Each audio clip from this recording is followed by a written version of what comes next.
zdravý duch. A presne o pohybe to bude aj v nasledujúcich chvíľach a nebude chýbať poriadna dávka adrenalínu. Daro, ideš. Ešte raz dobré ráno, tentokrát Ríšo Voda a Daniel Colton Show sú našimi hostami. Toto je Daniel a keď sa otočíme, tu je Ríšo.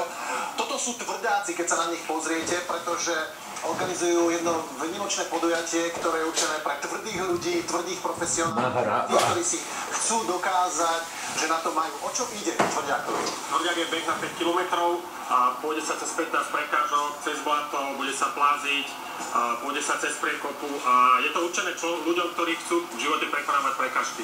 Také ako psychické možno. Áno, veľakrát tie prekážky sú hlavne v hlave a človek si povie, že niečo nedokáže a keď sa pustí, prekoná prvú, druhú, tretiu prekážku, tak nakoniec dojde do cieľa. Ale sa musí odhodlať a pustiť sa do toho. Daniel je odhodlaný, on je inak zo severného Anglicka. You're from Northern England, zo severného Anglicka. Nice, yeah. Yeah. A toto je normálne počasie, normal weather for Northern England. Normálne úplne. Na Slovensku 10 rokov vie po slovensky, čiže ty sa nebojíš vstúpiť do vody teraz a že... Nie, tá voda je v pohode. V pohode. Hej, určite. Tak chceme vidieť, daj. Ok, dobre. Sledujte ho jedným okom a ja zatiaľ sa vrátim. Toto je kickbox. To je typická ukážka toho, čo asi bude teraz v nedeľu na divokej vode v Čuňove. A to bola jedna prekážka, Daniel teraz ide bez zábran. Budeme sa snažiť využívať prírodné danosti toho terénu v Čuňove. Začíname o 12. veľkým tvrďákom, o 11. malý tvrďák.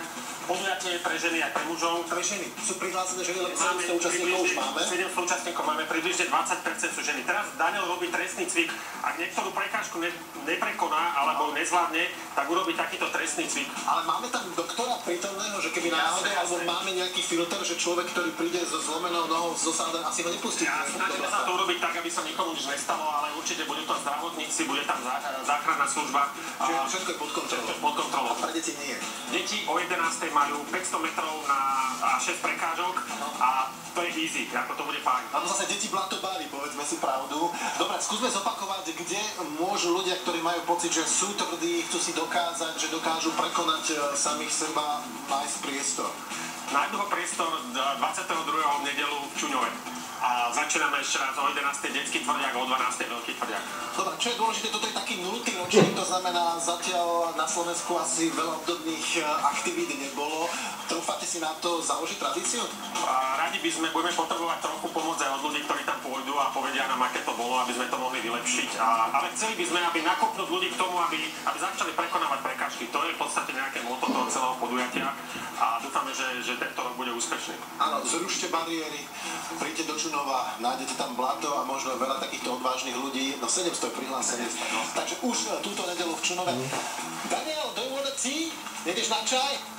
Áno. Poďme do štúdia, máme tam ďalších hostí. Poďme, nech sa páči, dobré ráno. Nielen na čaj, ale aj na dobrú teplú polievku ho pozri, pretože tam určite padne vhod po tom, čo som videla, teda urobil v tom našom jazierku a takto to nejak bude vyzerať. Prekonajte sami seba. Ľubko, potrebujeme naozaj výdatnú dobrú polievku pre nášho hostia, ktorý sa vykúpal v